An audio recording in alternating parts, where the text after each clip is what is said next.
águas com os pés. Ou seja, dá a entender que essas águas, dá a entender, né, irmãos? Dá a entender que essas águas que estão ali, né, em Apocalipse 12, é um exército que ele vai levantar para poder perseguir a igreja, mas esse exército será engolido pela terra. E aí ele vai se irar, porque não vai ter jeito, vai acontecer igual aconteceu lá com o faraó, só que ao invés de ser a terra, foi a água. E aqui, ao invés de ser a água, é a terra. Ele vai mandar um rio, ele vai enviar o seu exército, que vai sair da boca dele, deve ser pessoas endemoniadas, né, ali, super endemoniadas, e vão perseguir a mulher. Só que aí, no momento em que ele vai perseguir a mulher, vem o Senhor de uma forma sobrenatural e engole esse exército, ele fica para morrer, né? O diabo fica endemoniado, e aí ele vai fazer guerra, né?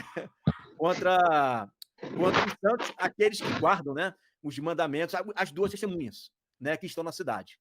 O acordo ele é feito com muitos, por quê? Por que não é feito com todos? Porque o acordo é no início da semana. Mas na metade da semana, as nações dão poder a ele, as nações da ONU dão poder a ele. E ele se torna um tirano mundial. Ele quebra esse acordo. Ele lembra que é dado o poder a Satanás, é dado esse poder a ele. Ele vai se tornar um imperador, um tirano. Por isso que Irineu usa essa expressão, né? O tirano.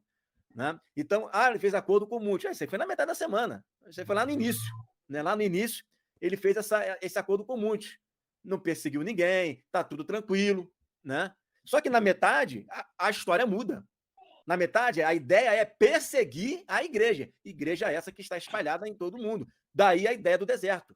Então tem que não é só um texto, tem que dar continuidade a toda a ideia da história para ver se bate. E não perseguir e não ter nações que se submetem, não se bate. Por quê? Porque senão não haveria necessidade de ir para o deserto, era só ir para aquela nação. Então fugirá para outra nação, né? Para ser guardada da serpente. Não é esse o caso. Legal, legal. É exatamente, né? Esse contexto que a gente tem que entender. Realmente, o anticristo vai agir com tirania. Tanto é que ele vai derrubar 3 dos 10 chifres para poder estabelecer os seus intentos, como está escrito em Daniel. E aí nós percebemos o quão que esse plano do inimigo ele vai ser articulado, né, para poder cumprir aí com a matança de todos os santos. Ezequiel 29 fala algo muito interessante. O Senhor diz assim: eu estou contra você, Faraó, o grande dragão, Tanim, novamente mencionado aqui a palavra do hebraico, né? Que pousa no meio dos teus rios.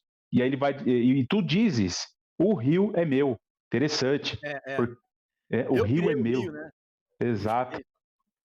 E aí nós percebemos que, de fato, ele quer usar todos os artifícios deste mundo, tudo, inclusive a tecnologia, para poder alcançar toda a igreja. E é por isso que nós entendemos alguns dos flagelos do Senhor para poder impedir as ações do inimigo. Por exemplo, a quarta taça, que vai acontecer ali no início da última metade da semana.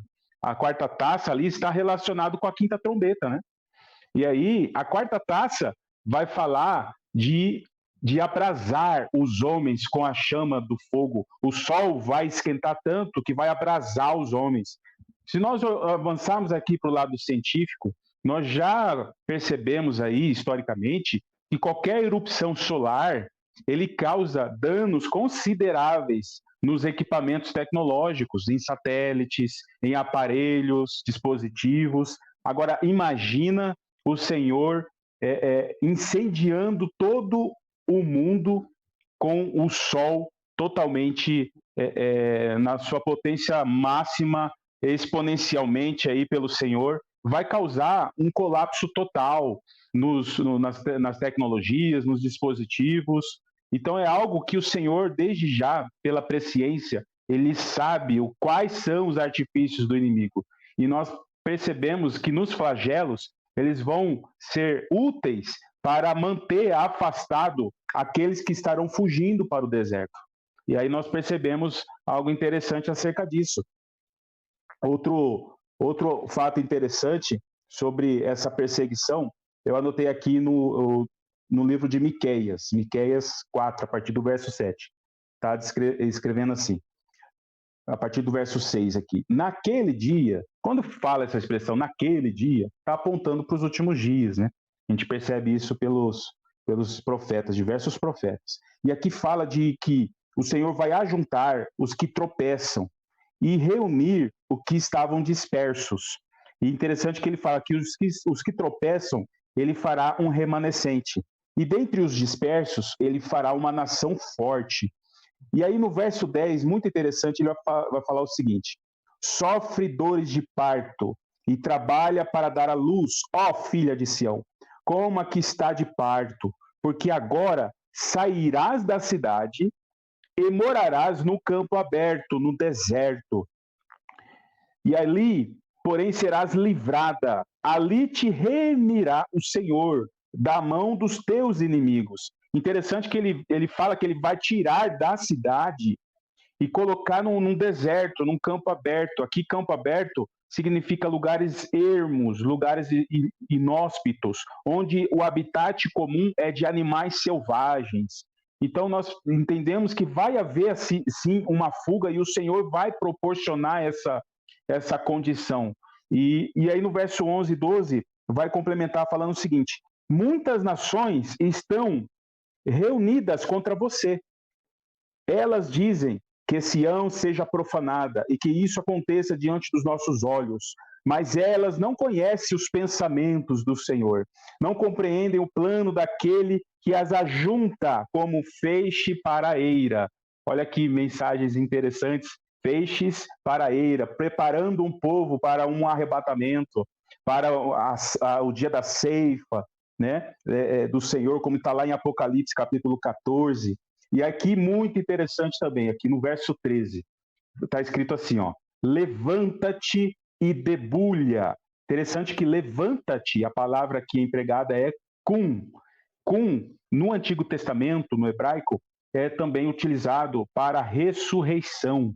Tanto é que lá em Isaías 26:19, diz assim: os vossos mortos e também o meu cadáver, Isaías estava falando dele, o meu cadáver viverão e ressuscitarão. Essa palavra usada aqui é cum, ressuscitarão. Então, aqui Miqueias 4 fala: levanta-te, ou seja, ressuscita, e debulha, ó filha de Sião, porque farei de ferro o teu chifre e de bronze as tuas unhas, e esmiuçarás a muitos povos. E eu vejo esse verso 13 aqui, comentando aqui com o pastor Igor antes da nossa live, eu vejo esse verso 13 como uma resposta do Senhor contra a besta, contra o povo da besta que vai perseguir os santos nesta última metade da semana. Por quê? Porque lá em Daniel 7:19, aquele quarto animal que aponta para a besta, que tem 10 chifres, no verso 19 diz que ela tinha dentes de ferro e unhas de bronze. E esse animal estava estraçalhando muitos povos. E fala de uma perseguição aos santos no verso 21, e que essa perseguição no verso 25 de Daniel 7 era de um tempo, tempos e metade de um tempo. Então, esse verso 13 de Miqueias 4 é uma resposta do Senhor, que ele vai responder esse povo, essa besta, na ocasião da ressurreição dos santos. Os santos vão vir para o Armagedon com o Senhor e vai esmiuçar muitos povos. Por isso que faz apontamento aqui de chifre como ferro e unhas como bronze. Muito interessante isso.